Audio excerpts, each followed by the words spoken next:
So a lot of you guys wrote into us in the comments about this idea. Thank you Mukesh, Anirudh S, Pritish S, Himalayan Wanderer, and everyone who thought and believed that it's a great idea, because very soon... Sorry, if you can cut for a moment, please. Thank you. Oh. Ladies and gentlemen, it is time once again for GT madness to unfold on your screens. And if you haven't guessed it already, we were indeed in Dubai.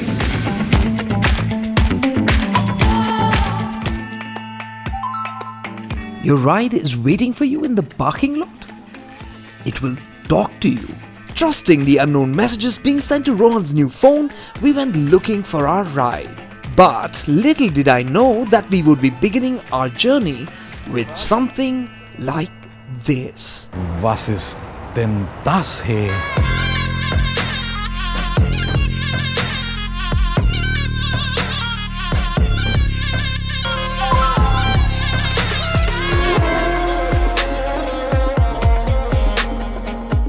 This is our car. Holy Porsche! And the journey began with a white GT2 Pro's 150-degree ultra-wide camera capturing Dubai's eclectic mix of cars. Dubai is also known as a place where gold, silver and diamonds are flashed at you from every direction. But what we wore for the day was a Porsche 911 GT3.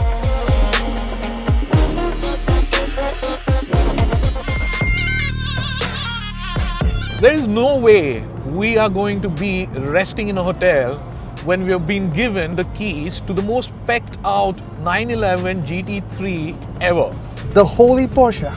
The holy Porsche. Did you notice the sticker on the Porsche, by the way? It says Sonderwunsch.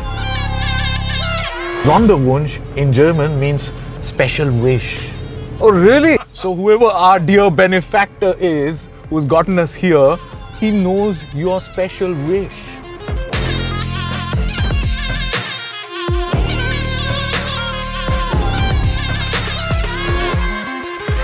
Some really lovely touches, okay? So like the instrument cluster, the center is proper analog and it's got that nice technical feel about it. And it's not just that it's got those gradations like a normal analog clock, which really looks cool. And also the needle itself is in this beautiful yellow shade, which is giving it that bit of specialness. And the other thing here is this gear lever, which looks like it's from a manual box, but this is the 7-speed PDK, the dual clutch.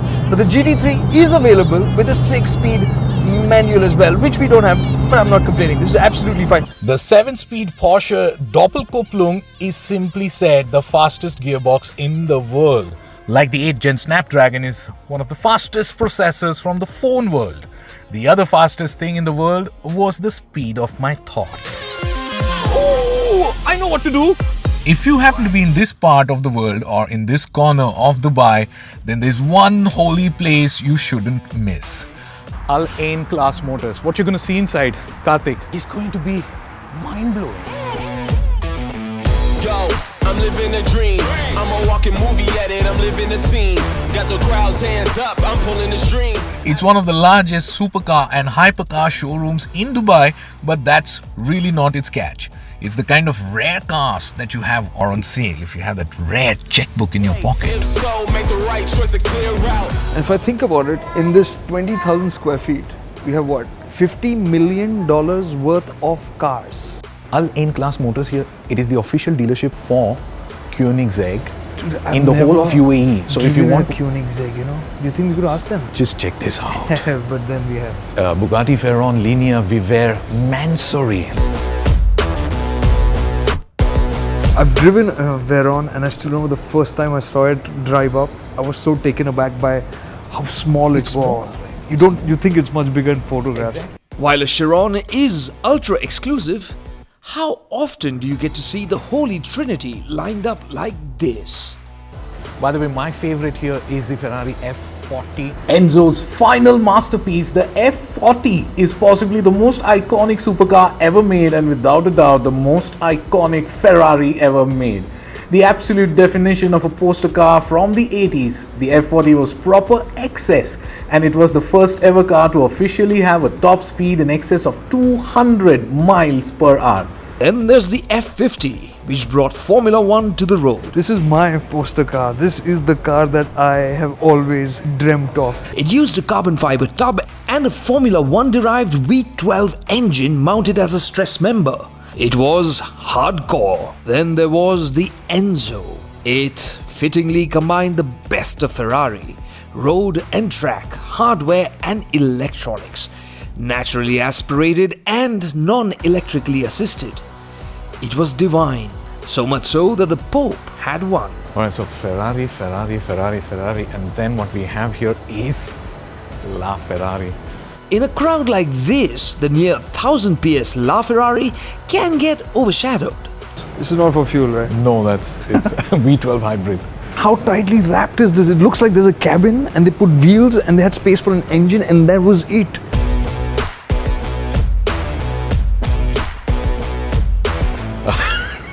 We're standing here there where limited edition McLarens are standing. This one is one of 500. It's the McLaren Senna. That one is the P1 that Karthikeya is looking at and crying. 375 of them in the world. McLaren Elva, very limited. I think one of 49 cars in the world, I believe. Yeah. And by the way, there's no windscreen to the Elva, so that means all the wind's going to be in your hair. No, this particular part out here, this is going to just, jut out at high speeds, and that's going to be the windscreen so that the driver can continue stepping on the gas. This is the open top 765 LT. Ayan, how many of these in the world? Less than 500. So this is your most favorite McLaren? Nope. This is the one.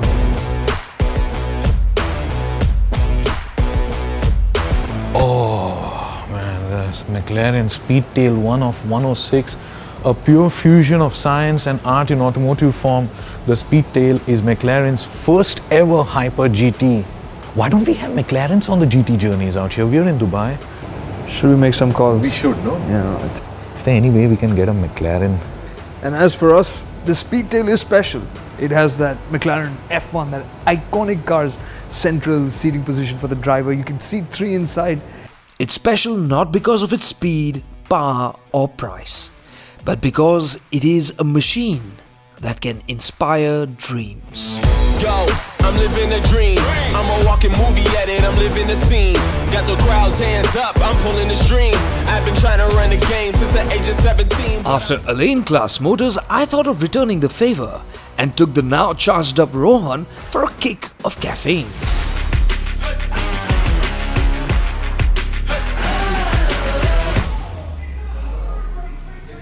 This place is bizarre. It's a cafe called Millimilia and it's packed with automobiles that could be part of any museum and would be behind closed doors and you'd be fine with it. But the owner of these cars has put them out here so that you could come here, watch a Formula One race, grab a coffee and be inspired.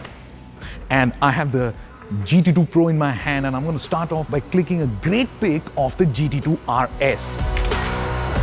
Now this is a place where you will find a lot of unique Ferraris. Alright, so we're moving over here to the 918 Spider. This one of course is fuel driven and hybrid car. Here the Carrera GT V10 power forever. And then you have to be very quiet actually out here, and you have to really look out for not doing any misdemeanors because of this serious man here.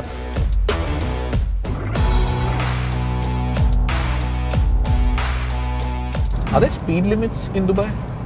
Yeah, I got a quick download on that. So whatever you see written, you can go 20 kilometers above that. So if it's 100, you can do 120. If you go 121, boom. One second. We need a destination where we can do all this. I'm not doing it here. I'm not.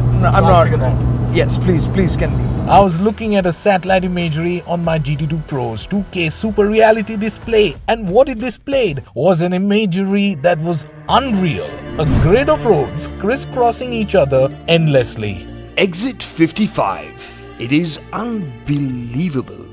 Strips of pristine tarmac rise out of the desert sand, and this would be the playground for the GT3.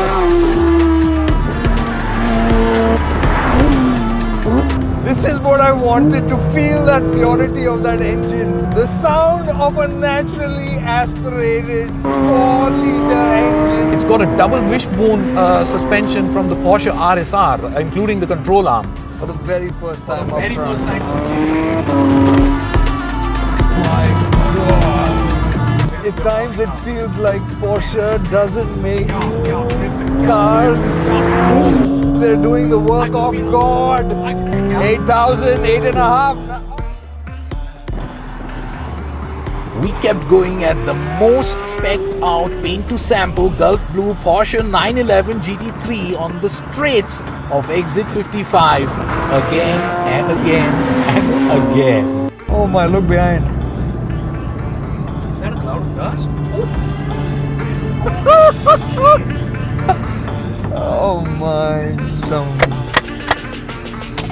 what a place. By the way, folks, if you come to Dubai, and we hope to Lord that you don't come the way we have come, where you are unprepared and extremely clueless as to where you're going. But if you do come to Dubai, come to this place. As the sun went down, we stopped, not wanting this dream to end though, for it had been difficult to believe that this was really ours for the day.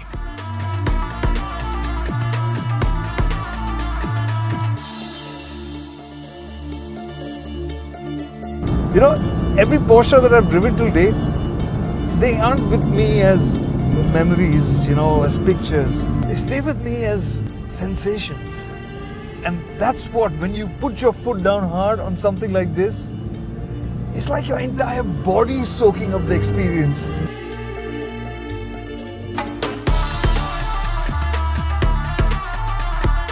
Even as we drove to the hotel, it all seemed unreal. Being in Dubai is one thing, but driving in a 911 GT3 against this stunning backdrop was something else indeed. It's a dream, man. It glitters, it glistens, it Dazzles. It's glorious. Now I've seen it all. Let's go to the hotel. Dude, No. It's We've not got going to- to disappear. It's not going to go anywhere. dude, I'm genuinely worried. It appeared, we weren't expecting it. My fear is that tomorrow morning we wake up and it's not there. I'm headed to the room. What a day, man.